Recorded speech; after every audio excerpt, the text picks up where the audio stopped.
बहुत लोकप्रिय है, बड़ी पसंद है, जो यहाँ नहीं सुनाई है मैंने, लेकिन नेट पर आप लोगों ने बहुत ज्यादा उसको प्रसिद्धि दी है, वो मैं सुना देता हूँ। एक बड़ा प्रसिद्ध गीत है मेरा बांसुरी, वो सुना देता हूँ, आप में से बहुत सारे लोगों को पता है। अरे पगले लड़के शांत रहे, वो पिछली बार सुनाई थी, वो नेट से सुन लेना, कोई दिक्कत नहीं है। वहां कोई ढंग का भी काम किया ना, नेट पर बैठकर थोड़ी देर कुछ अच्छा काम किया कर। यूट्यूब में हम भी लोड है बेटा, तो बाकी चीजों की लोड लेता रहता है। हाँ, सुनने का निवेदन करता हूं कि तुम अगर नहीं आई, तुम अगर नहीं आई, गीत गा ना पाऊंगा। आपकी दाद उठे, पहली बार यहां सुना रहा हूं, पहले तो बाकी जगह तो सुनाया है। इसमें 2-3 हमारे मित्रों के नाम है जिनके लिए धन्यवाद बोलना है, वो बाद में बोल दूंगा, है ना। और बाकी 2-3 नाम हो तो और भी बता देना। कि तुम अगर नहीं आई, गीत गा न पाऊंगा, सांस साथ छोड़ेगी, सुर सजा न पाऊंगा। तो तान भावना की है, तान भावना की है, शब्द शब्द दर्पण है। महोत्सव हो जाए अगली बार तालियों का। तान भावना की है, शब्द शब्द दर्पण है। बांसुरी चली आओ, बांसुरी चली आओ, होठ का निमंत्रण है। कि तुम अगर नहीं आई, गीत गा न पाऊंगा, सांस साथ छोड़ेगी, सुर सजा न पाऊंगा। तान भावना की है, शब्द शब्द दर्पण है। बांसुरी चली आओ, बांसुरी चली आओ, होठ का निमंत्रण है, होठ का निमंत्रण है। बंद पढ़ता हूं, सुनेगा। कि तुम बिना हथेली की हर लकीर प्यासी है, तुम बिना हथेली की हर लकीर प्यासी है। तीर पार कान्हा से दूर राधिका सी है। दाद मिले, दूर राधिका सी है।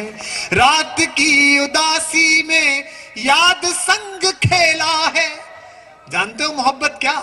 कार्ल लुइस का इंटरव्यू देखा था मैंने एक बार टेनिस स्पोर्ट्स पर। मैं 3 रात खुशी से जागा रहा।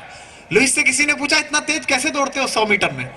उसने कहा जब मैं छोटा था और मैं 9th में पढ़ता था तो अपनी क्लास की एक लड़की से मुझे मोहब्बत हो गई और मेरे कोच को पता चल गया।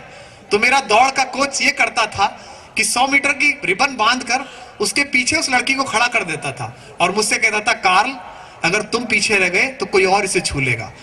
और मुझे कुछ नहीं दिखता था, मुझे सिर्फ रिबन के पार खड़ी हुई आंखें दिखती थी। ये कहलाती है मोहब्बत। ये है इसका जादू जो दुनिया फतेह करती है।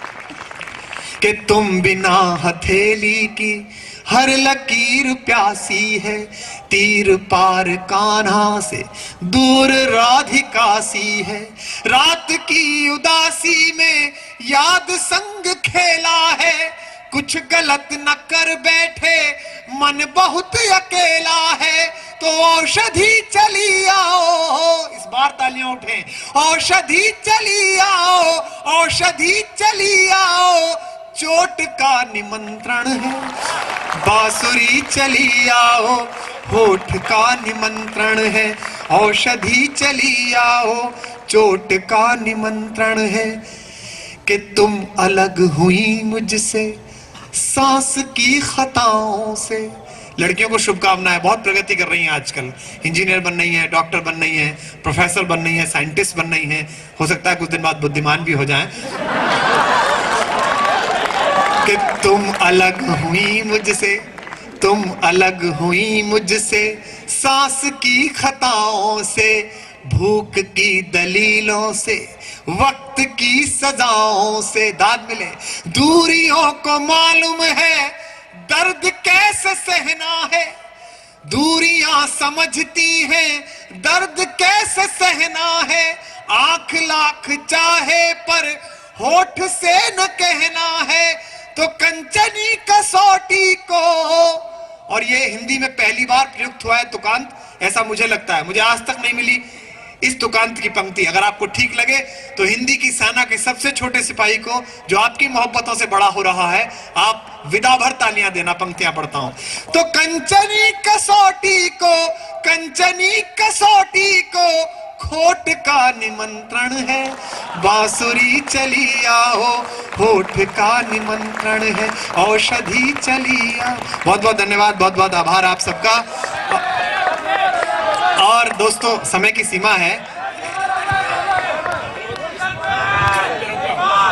हाँ नहीं पुरानी कुछ नहीं सुनाऊंगा, मैं जानता हूं। मैं सुनाता हूं, मुझे पता है। ये मेरे एक बड़े भाई बैठे हैं बीचों बीच, संत शरण अवस्थी जी, दैनिक जागरण के संपादक हैं। ये जानते हैं अखबार में दिक्कत ऐसी होती है, और आप लोगों की भी। अभी आप पुरानी सुन लोगे और कल नेट पे जब आपके कमेंट्स चलेंगे तो ये चले वही पुरानी सुना गया यार, अब ठीक है यार। ये नहीं, मैं आपको नया सुना देता हूं, फिर मैं आपको एक आधा गीत सुनाता हूं और फिर इसके बाद मुझे विदा दे दीजिए। पिछली बार जनवरी में आदरणीय सुरेंद्र शर्मा जी देश के 3 कवियों को लेकर अग्रिम मोर्चे पर गए थे कारगिल की तरफ, भारतीय सेना के बुलावे पर कुछ कविताएं सुनाने। मैं भी गया था। और एक बात मैं आपको बता दूं, अभी थोड़ी ठंड है। मैं जब तैयार होता था, बनर्जी साहब ने मुझसे कहा कि यंग मैन कुछ पहन लेना, वहां थोड़ा ठंड है। तो इनके यहाँ थोड़ी नहीं होती, थोड़ा होता है ठंड, बंगाल में थोड़ा होता है। तो